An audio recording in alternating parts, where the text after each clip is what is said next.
Hi friends, welcome back to my channel. ఈరోజు మీకు ఈ సీరియల్లో ఏం జరిగిందో తెలుసుకోవాలి అనుకుంటున్నారా? అయితే వెంటనే మనం సీరియల్లోకి వెళ్ళిపోదాం. ఇక సిద్ధు అయితే ప్రేరణ కోసం ఇంకా వాళ్ళ ఇంటికైతే వస్తాడు. ఒక్కసారిగా సిద్ధుని చూసిన వాళ్ళమ్మ కోపంగా, ఏంటి ఇక్కడికి ఎందుకు వచ్చావు? నిన్నిక్కడికి రావద్దని చెప్పాను కదా అని అంటుంటే, అది కాదాంటీ, ఈరోజు ప్రేరణ కేఫ్కి రాలేదు, తను ఇంకా రాలేదేంటని ఇలా వచ్చాను అంతే ఆంటీ, మిమ్మల్ని ఇబ్బంది పెట్టాలని కాదు అని చెప్పి ఇక సిద్ధు మాట్లాడుతూ ఉంటే ఒక్కసారిగా సిద్ధు ప్రేరణ వాళ్ళమ్మ, ఏం మాట్లాడుతున్నావు? తను ఉదయానే కేఫ్కి వచ్చింది కదా అని చెప్పడంతో ఒక్కసారిగా సిద్ధు షాక్ అయిపోతాడు. ఏం మాట్లాడుతున్నారా ఆంటీ, ప్రేరణ కేఫ్కి వచ్చిందా అని చెప్పి ఇక సిద్ధు అంటూ ఉంటాడు. ఇంతలో అక్కడికి సుధా వచ్చి, ఏంటక్క ఉదయాన్నే అంతలా టెన్షన్ పడుతున్నావు?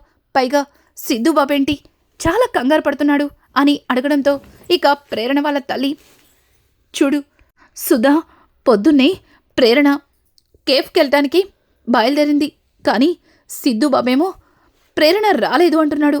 నాకెందుకో కంగారుగా ఉంది అని అంటుంటే ఇక సిద్ధు అయితే ప్రేరణకి కాల్ చేస్తాడు. ఒక్కసారిగా ప్రేరణ ఫోన్ నుంచి స్విచ్ ఆఫ్ రావడంతో సిద్ధు మరింత కంగారు పడుతూ, ఆంటీ ప్రేరణ ఫోన్ స్విచ్ ఆఫ్ వస్తుందా ఆంటీ? తన ఫోన్ ఎప్పుడు కూడా స్విచ్ ఆఫ్ కాలేదు, ఏమైందో ఏంటో అని చెప్పి ఇక సిద్ధు అయితే చాలా కంగారుగా బైక్ తీస్తుంటే ఇక ప్రేరణ తల్లి కూడా సిద్ధుతో పాటే, బాబు నేను కూడా వస్తాను అని అనుకుంటూ ఇక బైక్ ఎక్కి కూర్చుంటుంది. అలాగే సుధా అయితే మరోవైపు ప్రేరణని వెతకడానికి ప్రయత్నిస్తాడు. ఇలా సిద్ధు అలాగే సిద్ధు తల్లి కలిసి ప్రేరణని వెతకడానికి వెళుతుండగా ఇక ప్రేరణ అయితే తన చిన్ననాటి స్నేహితురాలు తగలడంతో తనతో మాట్లాడుకుంటూ తనతో షాపింగ్ చేసుకుంటూ సరదాగా ఇక తనతోనే వెళుతూ ఉంటుంది. ఒక్కసారిగా రోడ్లో షాపింగ్ చేసుకుని రోడ్ క్రాస్ చేస్తూ కార్ దగ్గరికి వస్తున్న ప్రేరణని ఇక ప్రేరణ తల్లైతే చూస్తుంది.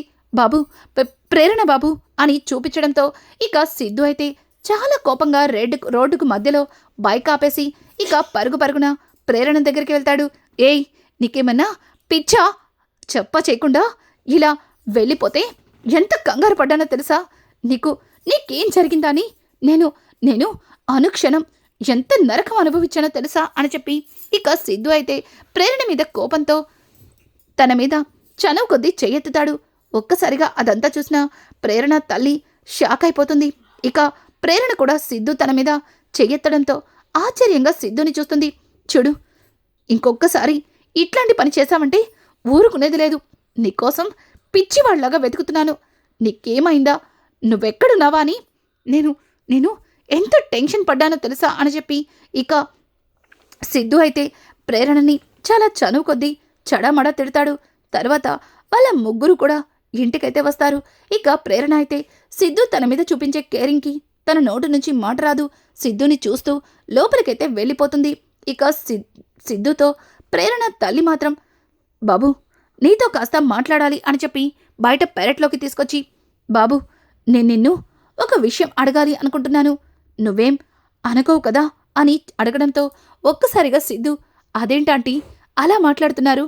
మీరు నన్ను ఏదైనా అడగచ్చు, దానికి నేనేమనుకుంటాను అని చెప్పి ఇక సిద్ధు అయితే ప్రేరణ తల్లితో మాట్లాడుతుంటే ప్రేరణ తల్లి మాత్రం సిద్ధుని, నువ్వు ప్రేరణని ప్రేమిస్తున్నావా అని అడగడంతో ఒక్కసారిగా సిద్ధు షాక్ అయిపోతాడు. ఇక సిద్ధు ప్రేరణ తల్లికి ప్రేరణ గురించి ఏం చెప్పబోతున్నాడు? తన మనసులో ప్రేరణ మీద నిజంగానే ప్రేమ మొదలైందా? తనని ప్రేమిస్తున్నానన్న నిజాన్ని వాళ్ళమ్మకి చెప్పబోతున్నాడా? ఇట్లాంటి లేటెస్ట్ ఎపిసోడ్స్ మీకు మరిన్ని కావాలి అనుకుంటే మా ఛానల్ని సబ్స్క్రైబ్ చేసుకోవడం మాత్రం మర్చిపోకండి. Thanks for watching.